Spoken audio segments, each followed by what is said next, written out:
Hello, you're watching World Talks on TVP World. My name is Sasha Farbach.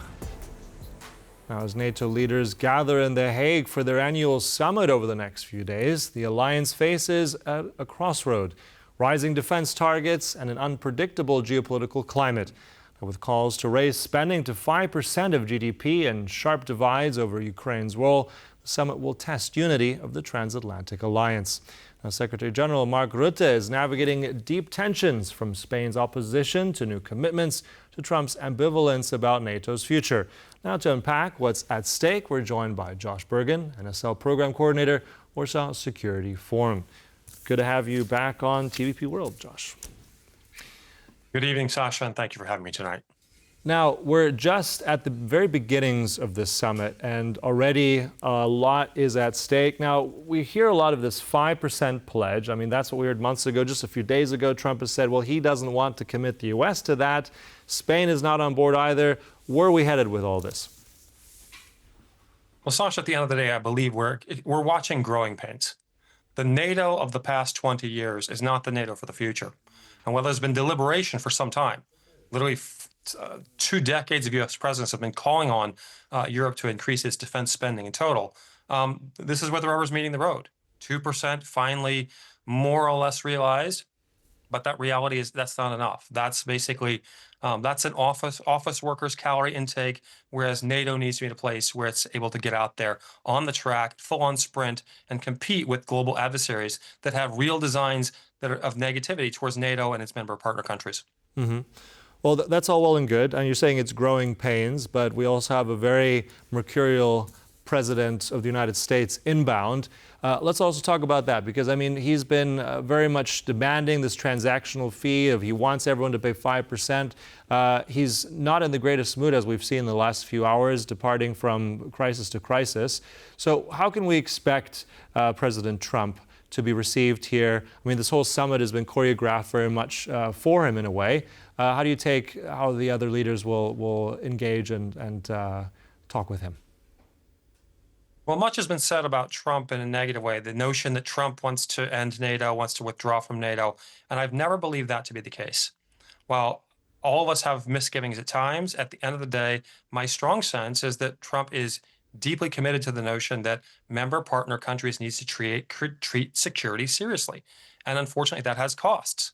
As the Secretary General pointed out, the notion that Russia is able to out-manufacture munitions for the entirety of the alliance, including the United States, is just, quite frankly, embarrassing for all of us.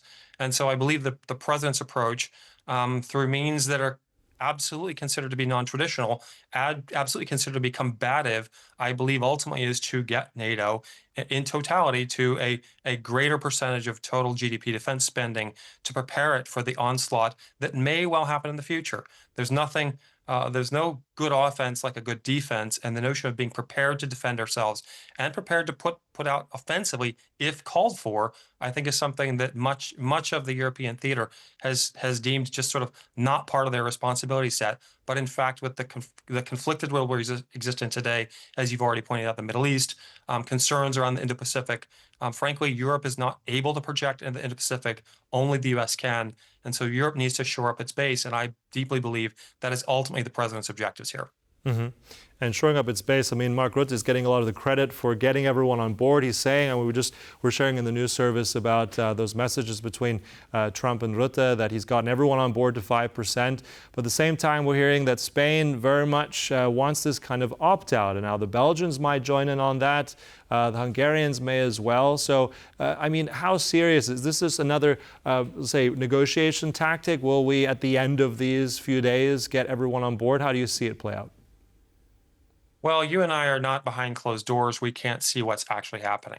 Unfortunately, personalities do play here. A deal could well be in hand at the moment, that for reasons of personalities and the interpersonal conflicts that could take place once in the room, it might not happen. Nevertheless, I do think it's a step forward. Simply the notion of a 5% conversation 2 or 3 years ago is unthinkable, and now we're at a place where that's at least within striking distance. I don't think the question of 5% is a matter of if, but when. If it happens now, great. If it happens 6 months or a year from now, that's also a step forward compared to where we were just a couple years back. Eastern flank countries, Poland definitely knows this. If the rest of Europe had the same level of commitment to security, defense, the complete awareness of an adversary to the east, as Poland does with its 4.7% spending, I don't think this would be even a topic for discussion. But the reality is others need to be effectively drug along, whether that's Spain, whether that's Hungary. Everybody has their differing interests. But at the end of the day, social spending will pale in the context of a hot conflict. And if these countries aren't prepared to contribute to the defense, their social spending may well be for naught in that context. The president is absolutely right to push for this. Good credit to all the other actors who are pushing that ball, the Secretary General, even the Chancellor of Germany, in a pretty profound departure from the previous couple of chancellors, supporting that roadway, supporting that path, probably for Germany's interests more so than the alliance or even the United States. But I believe it's ultimately going to lead to an outcome, whether now or in the future, that is better for the whole. Mm-hmm. And also, I mean, we know that the eastern flank, as you mentioned already, Poland and other allies, are really putting money where their mouth is with that 4.7%. Whatever is decided in the next few days, I want to get your take also on Ukraine. I mean, we're hearing now that President Zelensky, he's going to be there at the dinner, at least today, but he's not at the very important working group tomorrow. Now that we're hearing news, he may well meet President Trump. So where's Ukraine in all this? I mean, it seems over the last few summits, they've been sort of sliding more into the side, being pushed out, being pushed away. Where is Ukraine in all this and its potential role in NATO in the future? Well, I mean, it's a bit difficult to say. I think the question of Ukraine looms large over the entirety of these deliberations. Again, without Ukraine and the war that it's facing from an aggressive Russia, there would be no discussion of 5%. That said, I think it's pretty realistic that that the members of NATO currently need to get together and sort their act out. And to some extent or another, Ukraine, or even the presence of its leading politician, could well be a distraction from that. If Zelensky's presence is to distract in any way, shape, or form, for any reason, from getting to that 5% goal, then I'm supportive of the notion that his role is one on the sidelines. It's not a member of NATO. I also, however, support the notion that Ukraine should become a member of NATO because through the partnership, through that alliance, the strongest, most engaged military in Europe right now, the most inventive, the most able to respond to the adversary is Ukraine. And the notion of not having in the alliance, I think, is anathema.